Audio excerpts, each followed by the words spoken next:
Yo, j'espère que vous allez bien. Aujourd'hui, on se retrouve une petite vidéo par rapport, je pense que vous l'aurez deviné. On va parler un peu de My Hero Academia, qui est d'ailleurs un bon manga que j'aime pas mal en ce moment. Bon, je sais que le jeu n'est pas actuellement, mais je vous ai dit encore une fois, je m'en bats les couilles, je fais ce que je veux. C'est ma chaîne YouTube. Si vous n'êtes pas content, vous dégagez. Encore, il faudrait que. Il y a encore des personnes qui regardent mes vidéos. Bon, quoi qu'il en soit, les gens, quoi qu'il en soit. Avec mes cheveux dégueulasses là. D'ailleurs, le coiffeur arrive bientôt. On va parler un peu de My Hero Academia, ce manga qui est juste incroyablement motivant. C'est incroyable, franchement. Je regarde, je suis déprimé, je regarde un épisode de Gabidia, j'ai envie d'embrasser tout le monde. Voilà.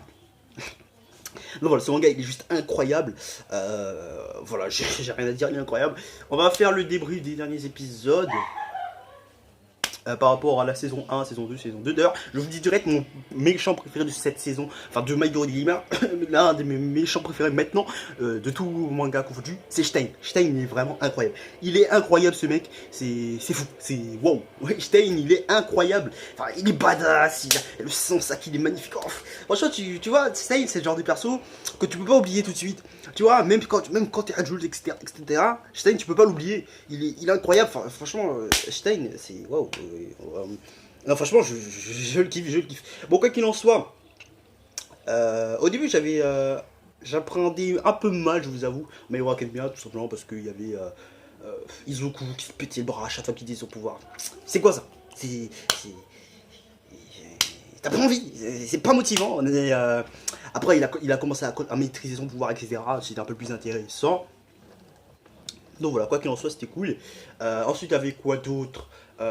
Développement par rapport à la classe, un peu plus de développement par rapport à la classe, ça aurait pu, c'est ce qu'ils ont fait d'ailleurs.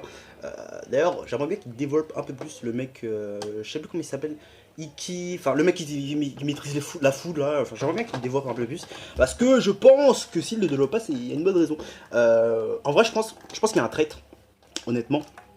Si les mecs, les super violents n'auraient jamais pu trouver le camp d'entraînement dans la saison 3 là, je pense vraiment qu'il y a un trait, et je pense que c'est le mec Iki, je sais plus comment il s'appelait, qui maîtrise les éclairs. En fait, il a le profil parfait. En fait, en général, dans les mangas, quand il y a un truc comme ça, c'est toujours le mec à qui tu t'attends le moins, clairement. Par exemple, le mec par exemple, dans la vraie vie, un mec qui tue, enfin, c'est non. On va pas faire la rue, mais plus dans le manga. Dans un manga, par exemple, un mec qui a tué plusieurs fois, et il y a un autre qui n'a jamais tué de sa vie. Dans un manga, ça va être peu de tendance au mec. Enfin, ça va être. Enfin, il y a plus de chances que ce soit le mec qui n'ait jamais tué de sa vie qui soit coupable. Voilà, qui est vraiment tué. En gros, c'est ça, je sais pas si vous m'avez bien compris, en gros, c'est ça. Mais en tout cas, le mec à qui on s'attend le moins, bah, c'est toujours lui, dans un manga. C'est obligé, donc je pense que c'est lui. C'est pas le mec bizarre, là, avec la queue, là, non, je pense pas. C'est toujours le mec à qui on s'attend le moins. Ça peut pas être Midoriya, c'est sûr, ça peut pas être Shoto, ça peut pas être Bakugo. Momo.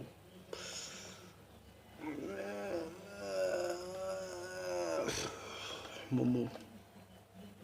Momo, je pense pas. Momo, je pense pas que ça puisse être Momo, je pense vraiment que c'est le mec.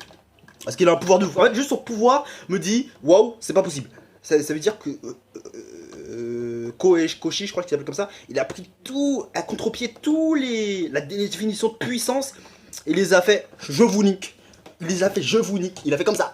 Il m'a dit non, c'est pas possible. Je pense qu'il aura un rôle assez important dans la suite du manga, je pense. Donc voilà, par rapport à ça, bon, c'était une vidéo de merde, hein, je vous le dirai, j'ai pas travaillé du tout la vidéo, c'est une vidéo freestyle. Honnêtement, c'est une vidéo freestyle, je veux juste donner un petit peu mon avis par rapport à My Hero Academia, qui est un manga excellent. Je pense pas que ce soit le successeur de Naruto, comme certains le disent. Il aura enculé vos mères, bande de fils de pute, je vous hais les gens qui regardent Naruto. Naruto, c'est le meilleur manga au monde. Voilà, je suis un petit coup, vous allez faire quoi? Naruto, c'est trop bien, voilà. Voilà. Voilà. En tout cas, ça va jamais utiliser Naruto. Naruto, c'est trop d'émotions, trop de valeurs apprises en une leçon. C'est une leçon de vie, Naruto. Hein. C'est une philosophie. Naruto, c'est incroyable. Naruto, c'est beaucoup trop bien. Naruto, c'est beaucoup trop bien. My Hero Academia, apparemment, l'auteur a prévu, entre guillemets, de finaliser son manga en 30 tomes. Enfin, de terminer son manga en 30 tomes. 30 tomes, ça paraît. Enfin. Il y a toujours un truc débile comme se demander à My Hero Academia par rapport aux 30 tomes. Enfin, je me suis toujours demandé comment il va faire pour tenir 30 tomes.